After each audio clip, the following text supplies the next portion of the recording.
Well, hello and welcome to SoCal Prep Report.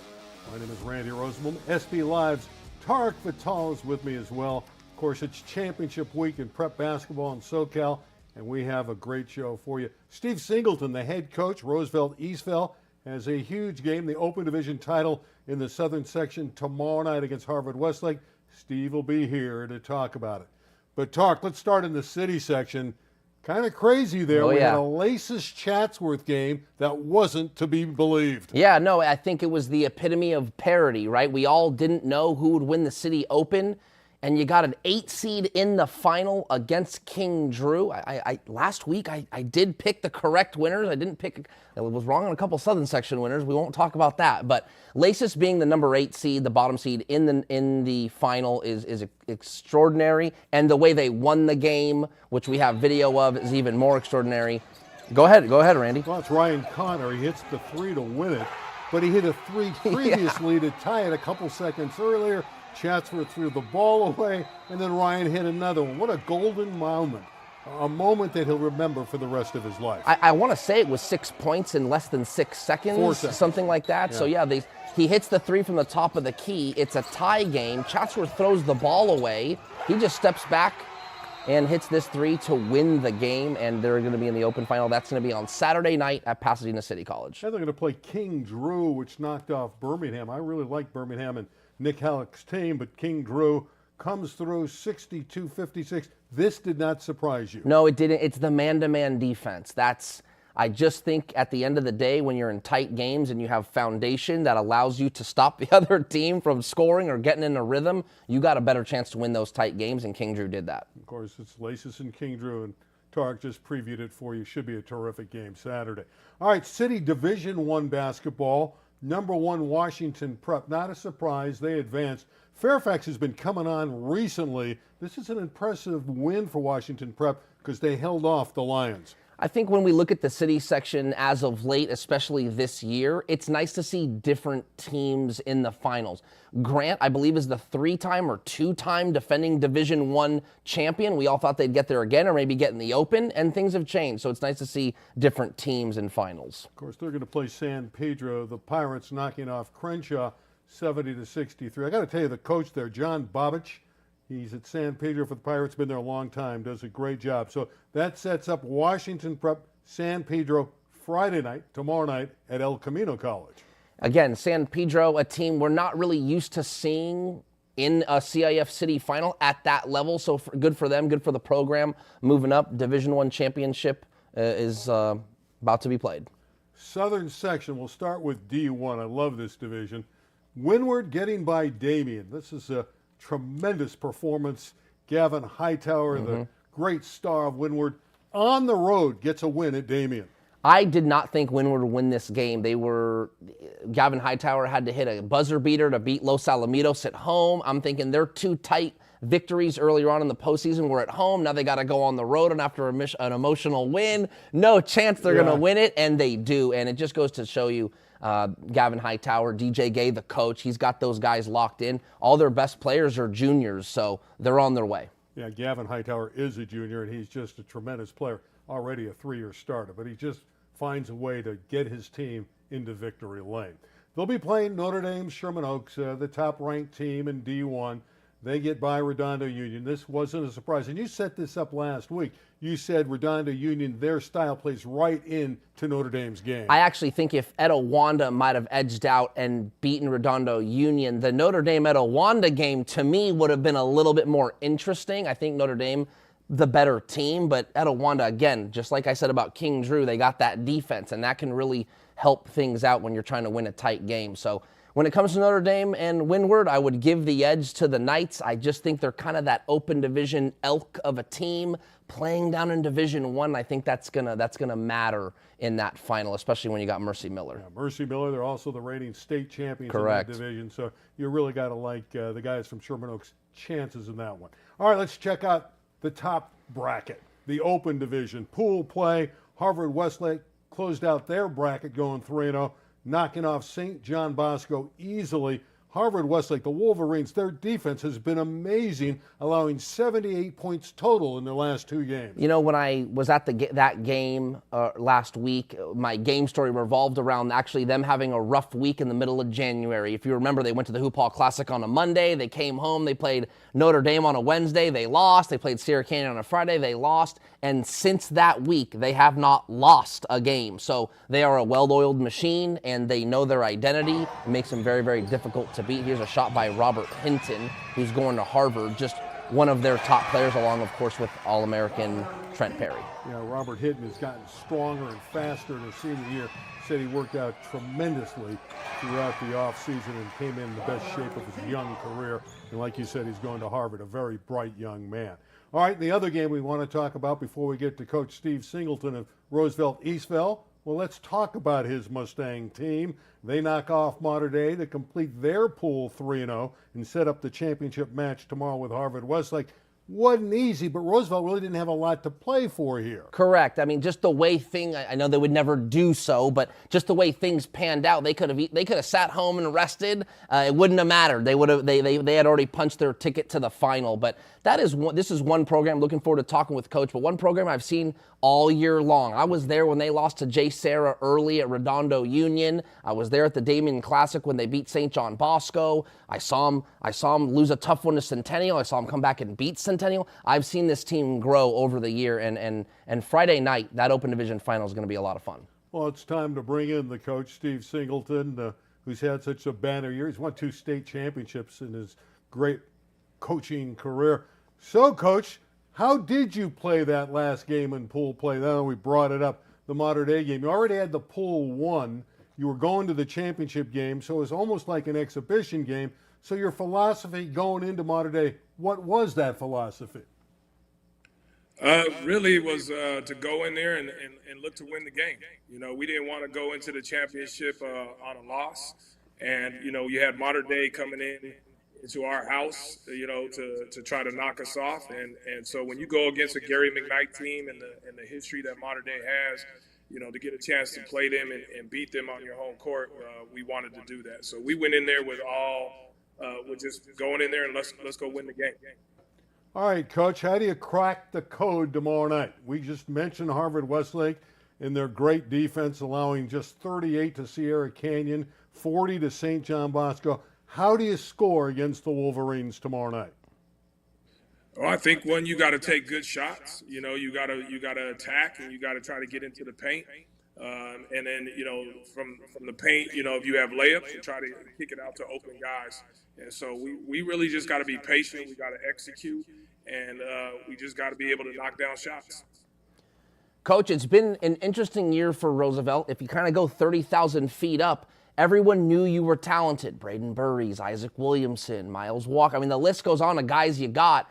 And it almost kind of felt like they're just supposed to get to the Open Division. But it was really your first year playing together, and here you are. Talk about the expectation and actually being able to meet those expectations, and now here you are.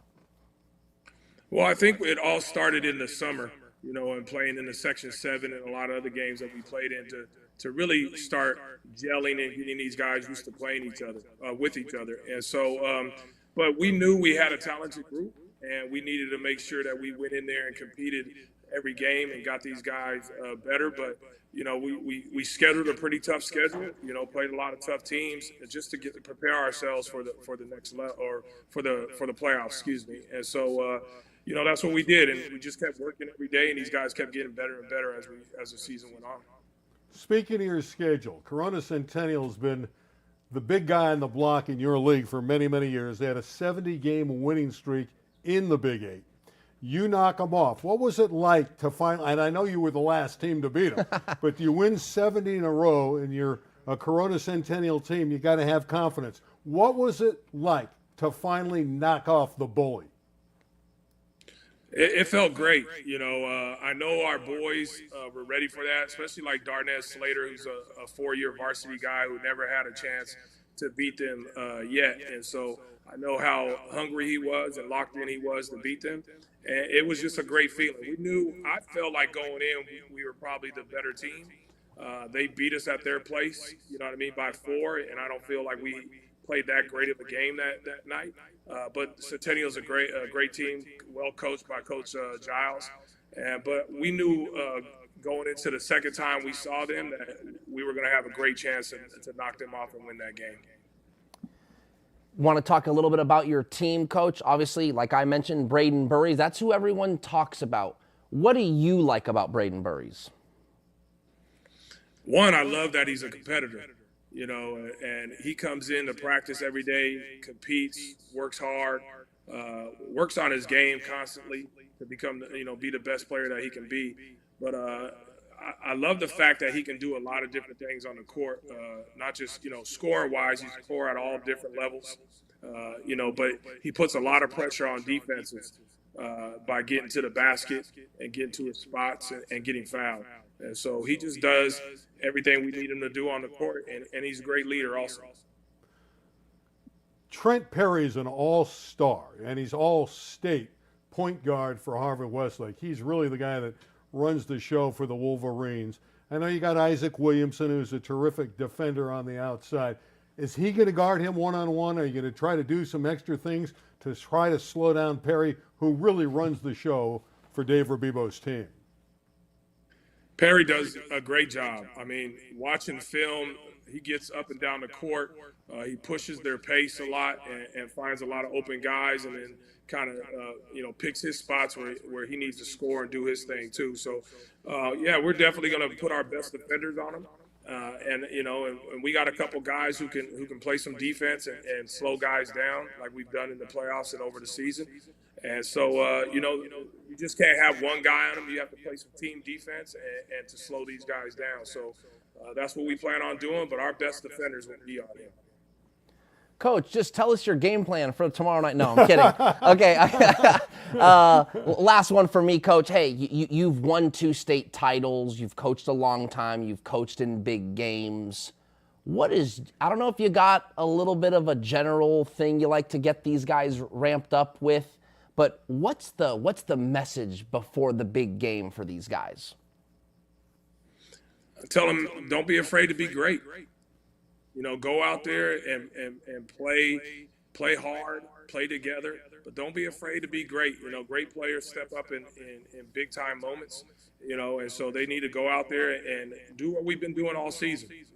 Play hard, play together, but great players make great plays, and we've done that all season long. Braden, Darnez, Miles, Isaac, and, we just need those guys to be who they are tomorrow night. And it's really about, leaving their legacy, and having an opportunity to hang a banner in that gym. But, and then if they leave that legacy and they win, they'll be the first team in our school, in basketball history at our school to win a CIF Open Division title. You were telling us before the show, and this is my last thought to you, is your love was baseball growing up. So why are you a basketball coach, and a good one, rather than a baseball coach?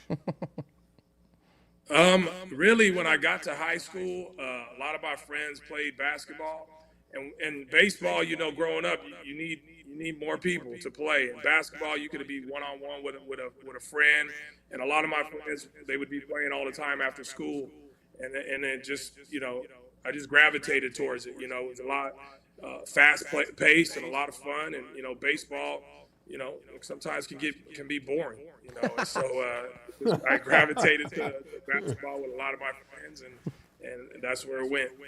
Well, fortunately, we're not boring, and you're not boring, and you obviously made the right choice. So you got a chance tomorrow night to win the Open Championship. Coach, congratulations on a great season. You can go to the state no matter what happens tomorrow, and you got it going at Roosevelt Eastvale. Keep it going, and we'll talk to you down the road. Thanks a lot for joining us on our show tonight. Thank both of you. I appreciate it, and thanks for having us on. He's got it going. The program's really good. It's going to be a great game on Friday night, tomorrow night. I'm excited to be there. It's going to be a great atmosphere. Last time I was at Cal Baptist, Sierra Canyon was playing Bishop Montgomery for the final, and it was packed. The atmosphere was fantastic. So good memories of big games in there, and I expect tomorrow night to add to that. Yeah, there it is. There's the matchup. Could go either way. All right, speaking of great players from yesteryear, I want to talk a little bit about Jared McCain. Sure. He played at Corona Centennial, was on one of their championship teams from the last 3 years. He's now at Duke. He had a 35-point game earlier this week against Florida State on the road. He had 25 in the first half. I was watching it. I was shocked. I think he made 8 3-pointers in the game, if I'm not mistaken, and was just an unreal player. And I remember watching him in high school. He was very, very good, and it's not surprising. Yeah, also on that team is Caleb Foster, who's playing well and starting a lot of games for Duke, and he's from Notre Dame. Sherman Oaks, played for them last year. And a quick note here, Donovan Dent, another great player from the Southland, another great player from Corona Centennial at New Mexico, had the game winner last night at the buzzer to beat a very good Colorado State team. So some of the local guys who've grown up, gone on to D1, doing very, very well, thank you. All right, let's talk a little girls basketball here. We'll start with this Southern Section Open Division. Sierra Canyon over Mater Dei. McKinley Randolph with 28. Jersey Robinson with 21. This team is like just full steam ahead, man. And if you watch Jersey Robinson play, the new sophomore that Sierra Canyon has, that's how she plays. She's like a Russell Westbrook type player. She grabs the rebounds herself and pushes the ball up the floor, and she gets going downhill. It's very hard to stop her. She's a very, very good player. This is pool play, but all 4 of these teams were undefeated going into these games. Correct. So these are really semifinal games. So that win got Sierra Canyon into the finals, where they'll play Etiwanda, which got by Ontario Christian. Grace Knox of Etiwanda had 34 points to trigger the victory. Kalina Smith, in a losing effort, had 34. Yeah, Etiwanda is who I think has the edge in this final. Kennedy Smith, like you mentioned, and this new transfer. Sierra Canyon's got a transfer. It's Jersey Robinson. Well, Etiwanda has a transfer too, and her name is Grace Knox, and she's mean. I mean, that's the best way to describe her on the court. She is a bruiser. She grabs rebounds. She blocks shots. She runs rim to rim. Very, very talented player. She's not thrilled with you either. I mean that in a complimentary way. You know what I mean? That she takes it personal when someone comes into that painted area and tries to challenge the rim. And I've seen it with my own 2 eyes. She's very, very good. We both think Sierra Canyon could win the game. Absolutely. But we both also believe Etiwanda will win the game. I just think it's Etiwanda's year. We're going to see a clash of McDonald's All-American, as you mentioned, McKinley Randolph, who hasn't made her college decision yet, by the way.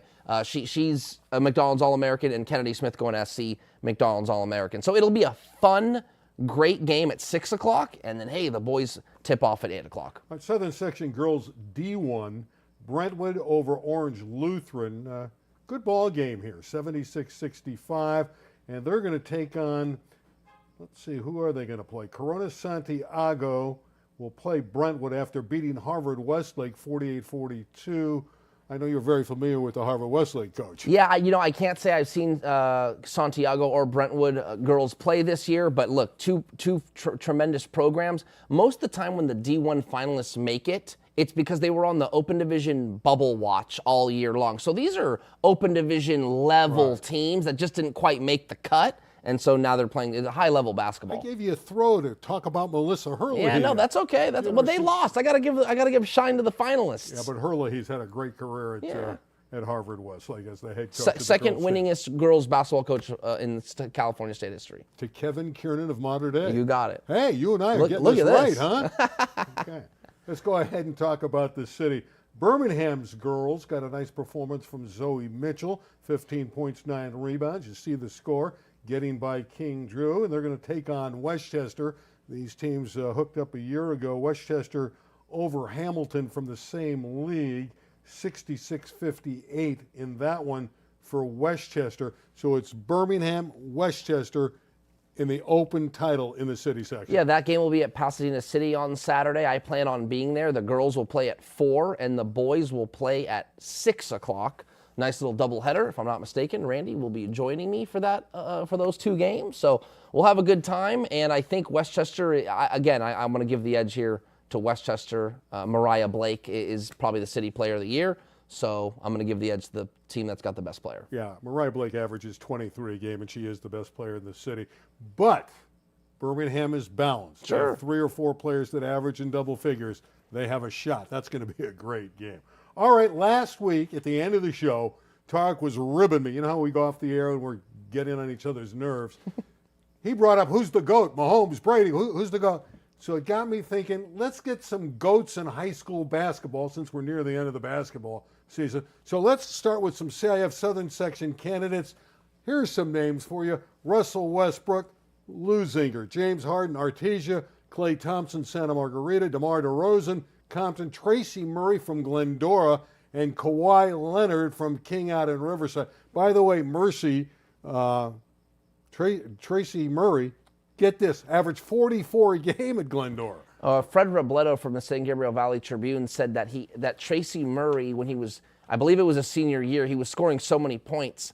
A part of the newspaper every day had a Tracy Murray score tracker. Like that's how big of a story it was, how many points he was scoring every night, or every night he was playing.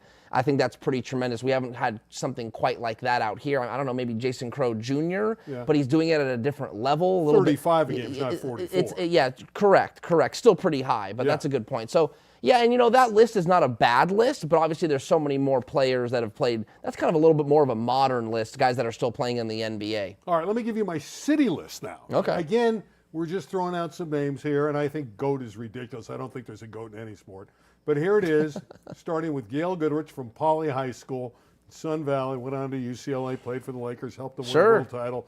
Billy the Hill McGill from Jefferson, the late Billy the Hill McGill, went on and had a great career at Utah. Willie Knowles, one of the great players to play at UCLA out of San Pedro. Jordan Farmar, you'll be familiar with at TAF. Of course. And, of course, Marcus Johnson was tremendous at Crenshaw. The one that I know is left off this list, and again, I know we're just kind of spatting here, but John Williams from Crenshaw is known to be maybe arguably the best high school basketball player California's ever seen, just talent-wise and how good he was. Another one left off that Southern Section list was Stanley Johnson, who's arguably the most decorated high school basketball player with 4 CIF state championships, all at the highest level. So the list could go on. It's California. I'm not done with GOATs yet. Oh, okay. We got the girls' GOATs in the Southern section. Let's start with the city section. Here are the city section GOATs. Anita Ortega, who had a great career at UCLA. She's now a police officer. She might be retired. Fabulous player, played on the national championship team. Cynthia Cooper played at SC, went on and had many championships, I think 4 with Houston in the WNBA in the early years. Gina Miller was an All-American at Fullerton. Hicks and Simpson could really fill it up. Yeah, I can't say I know too many of those names. I feel like they were before my time a little bit, but that's okay. That's okay. I'm sure they were all great players. Here's the best list of them all.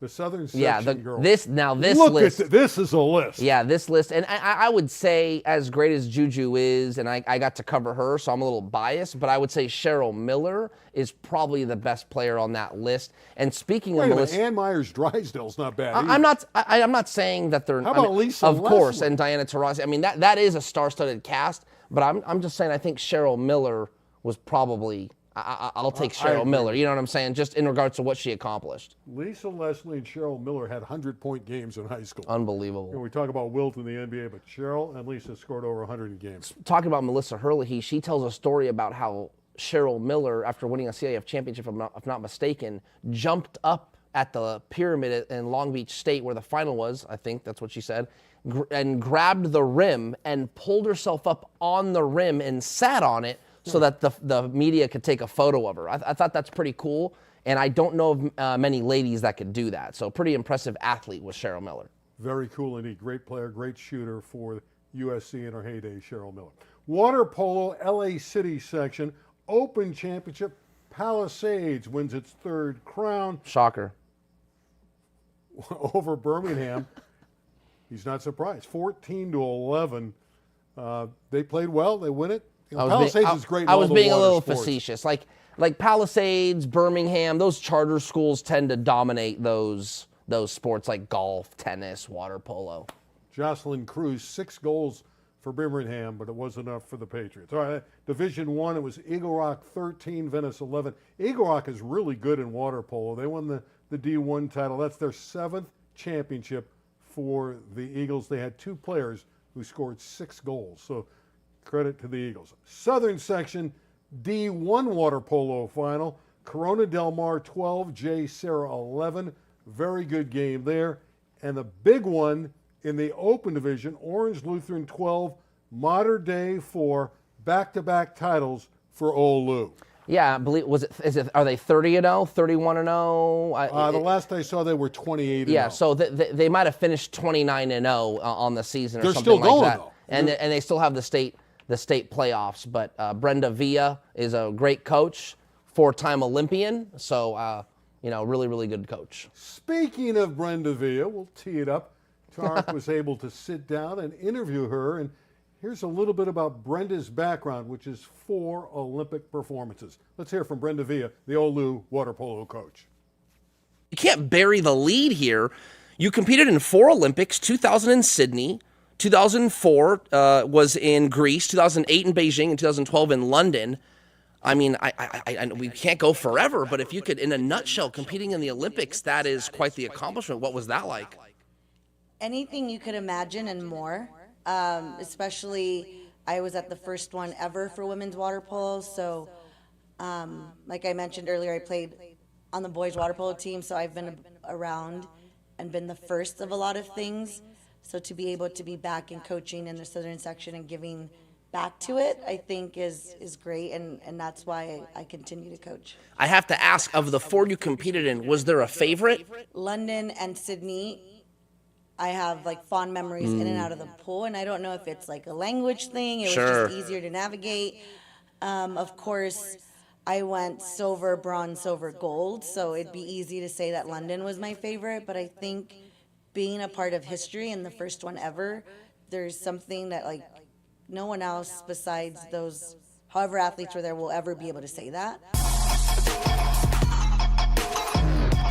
Southern section sit down.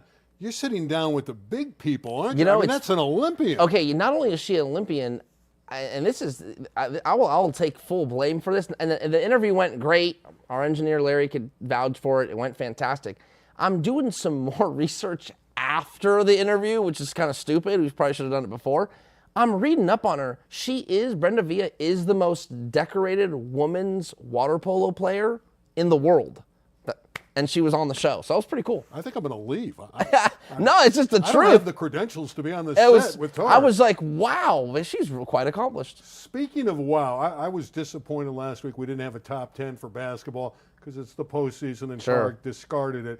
But he did come up with a city high school baseball top 10. So let's quickly go through that. I have to have a Tarek top 10 here. You're going to love El Camino and Granada Hills, Carson and Birmingham. You obviously love the West Valley, 3 of the 4 from the West Valley. Venice, Narbonne, Sylmar, Pali, San Pedro, and the Parrots of Sun Valley Poly.